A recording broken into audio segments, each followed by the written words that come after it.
Have you ever wondered what it would be like if your favorite bass player used a totally different bass? What would it be like if a bass that hadn't even been invented yet was used on a classic track? How much does the bass tone really change the feel of a song? Do you like movies about gladiators? Can you make just about any bass work for any song? Those are the questions we are going to answer today. If you followed me on Instagram or TikTok, you may remember a series of videos that I posted a while ago called The Wrongest Bass, where I was trying to use basses in songs where they just absolutely did not belong.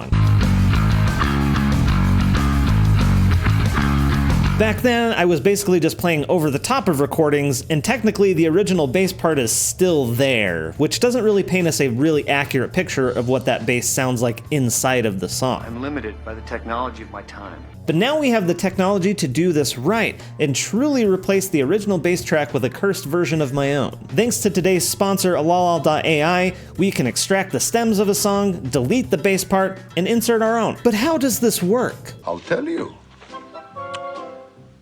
I don't know.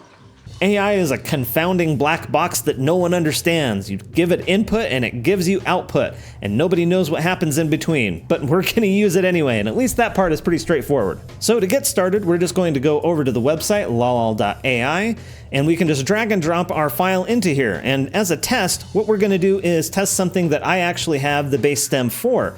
So this is a song called Fairest of Friends from my rock opera called Deep Love, a ghostly rock opera. This single is out on Spotify now if you want to go check it out, and then the rest of the entire album will be out on October 10th. But as this first test, we're going to see how the AI does with the bass track and then compare it to the actual bass track that I recorded and see how it does. So let's don our headphones here, give this a play, and we've got controls here for muting various things so we can unmute the track. So we'll jump ahead here. So this is where the bass comes in.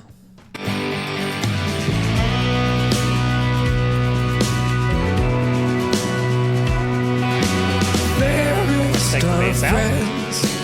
Why did you pretend to love me? And then let's see how the bass sounds by itself.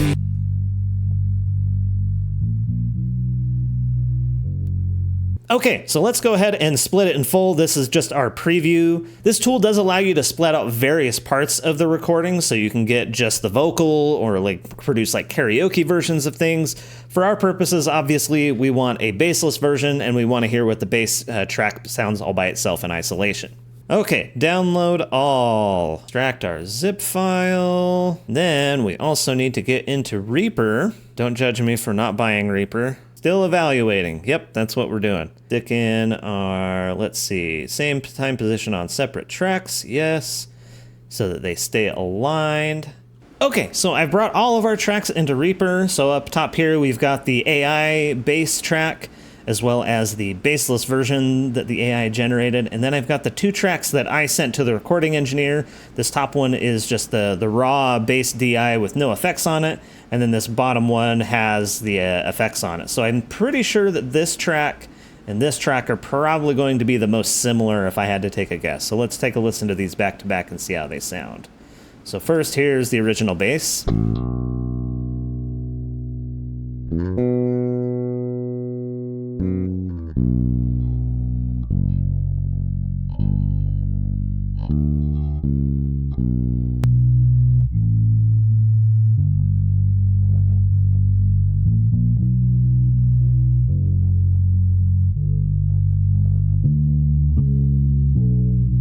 Okay, no surprise to me at all, but the bass track that the AI extracted is lacking a lot of the top end information.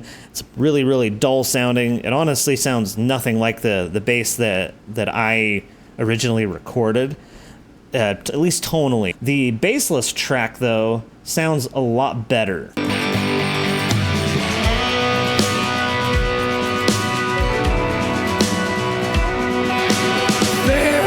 Of friends, why did you pretend to love me deeper than the sea? Fickle. Anyway, you can see what a big deal the bass is in a song. It adds so much to have that low end in there.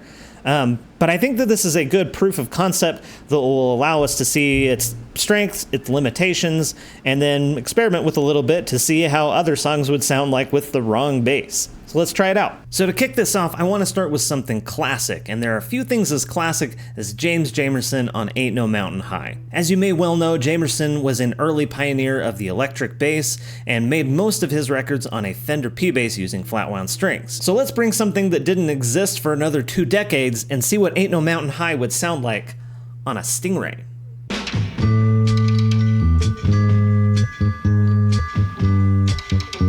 Listen, baby, ain't no mountain high, ain't no valley low, ain't no river wide enough, baby.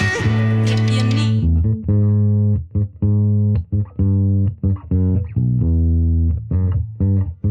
just call my name, I'll be there in a hurry. You don't have to worry, 'cause baby, there ain't no mountain high enough.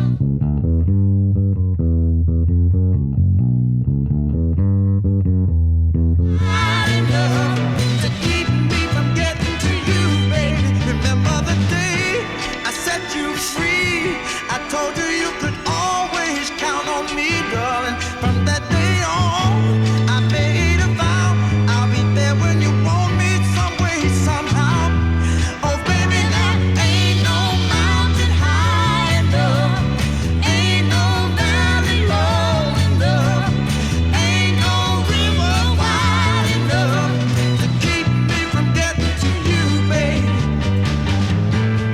Oh, no, darling. Let's take a stab at another bass legend. Geddy Lee is known for using lots of different basses, but most prominently for using Rickenbackers and Fender jazz basses. The most antithetical thing that I can think of to all of that is a short-scale Fender Mustang, and to add insult to injury, we're just going to use the P pickup.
No, his mind is not for rent to any god or government.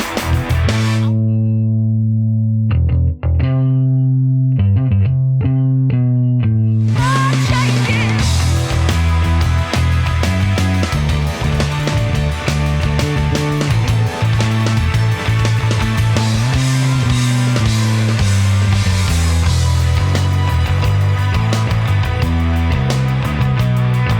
And what you say about his company is what you say about society. Catch the witness, catch the wit, catch the spirit, catch the spit.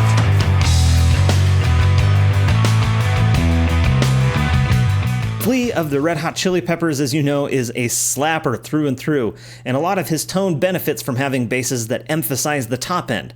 So what happens when we take a bass that you're not supposed to slap on? A bass that's not even very good?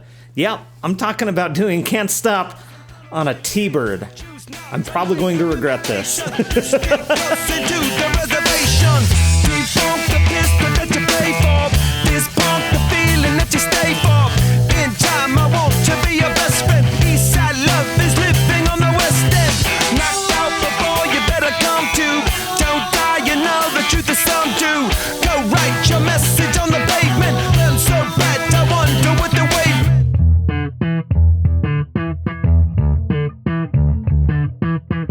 Go ask the dust for any answers. Come back strong with 50 million answers. The world I love, the tears I've tried to be part of the wave can't stop.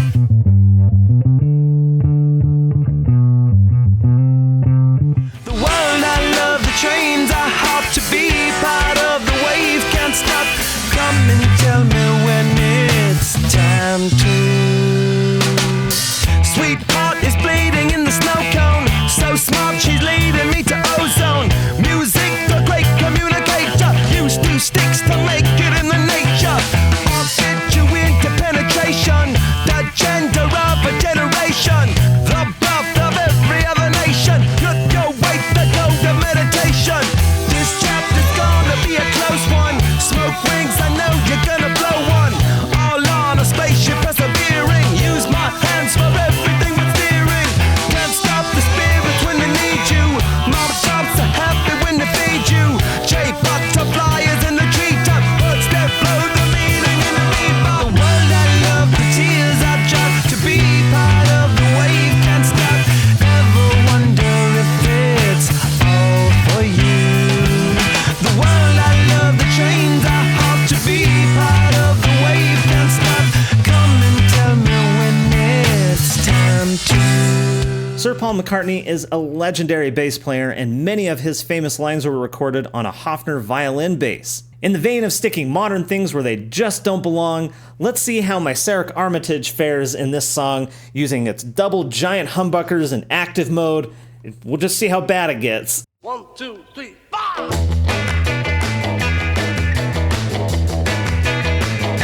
Well, she was just 17, and you know what I mean.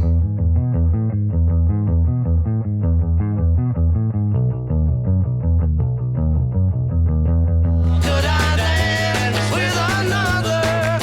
Oh, and I saw her standing there.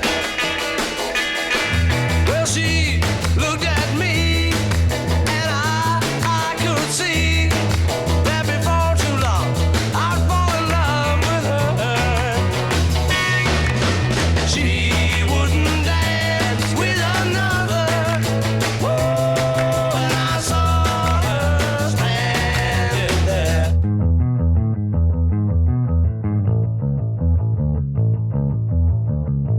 Sad room, and I held her hand in mine.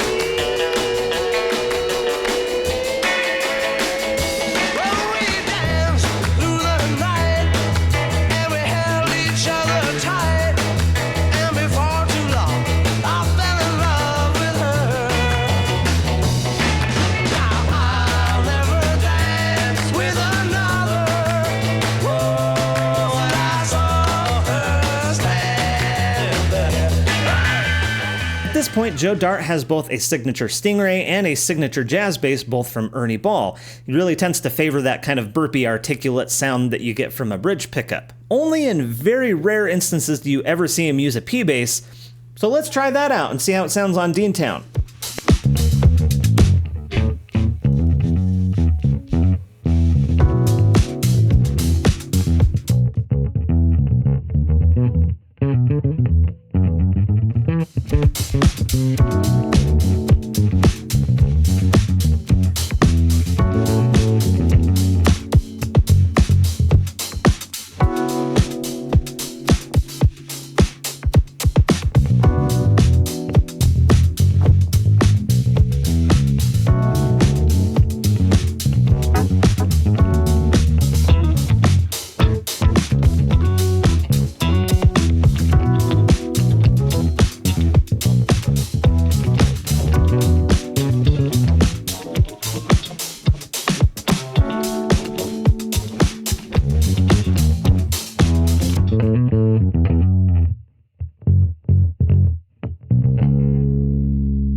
So what have we learned from all of this? I'd love to hear your thoughts. Leave me a comment down below. Tell me everything. If you thought this was a fun idea and you'd like to see other songs done this way, leave me a comment with your suggestion. You can see which basses I have right up here. For me, I think all of this just reinforces my belief that there are a lot of right answers when it comes to tone, and your understanding of your gear and your ability to play are always going to be way more important. I am no Joe Dart, and the ability to hear my part in context without his bass in there shows me how much more I need to practice to really nail all those parts and get all the little nuances that he's got. LolL.ai does a good job of generating the bassless tracks, but I think the isolated bass itself needs a little bit of work. It's missing a lot of top-end information and it can sound garbled. It's not quite good enough from a quality standpoint if you want to hear, the bass all by itself, but I do think it is a really good practice tool if you want to be able to hear exactly what notes are being played. If you want to try this out for yourself, there's going to be a link in the description. That is an affiliate link. You guys know how that works. If you buy something, I get a little bit of a cut, and that helps me out. I will also make the tracks that I use for today's video available on my Patreon page. You can support me over there for as little as $1 a month, or if you'd like to stay on YouTube, you can do the same thing right here by hitting the join button. You get a little badge next to your name and early access to videos, so choose whatever you'd like. Huge thanks to LolL.ai for sponsoring this video, and big thanks to you for watching all the way to the end. You're awesome. We just recently hit 25,000 subscribers, which means that I'm a quarter of the way to a silver play button, which is very exciting. Anyway, I hope you will subscribe, and I will see you on the next video. AMPM!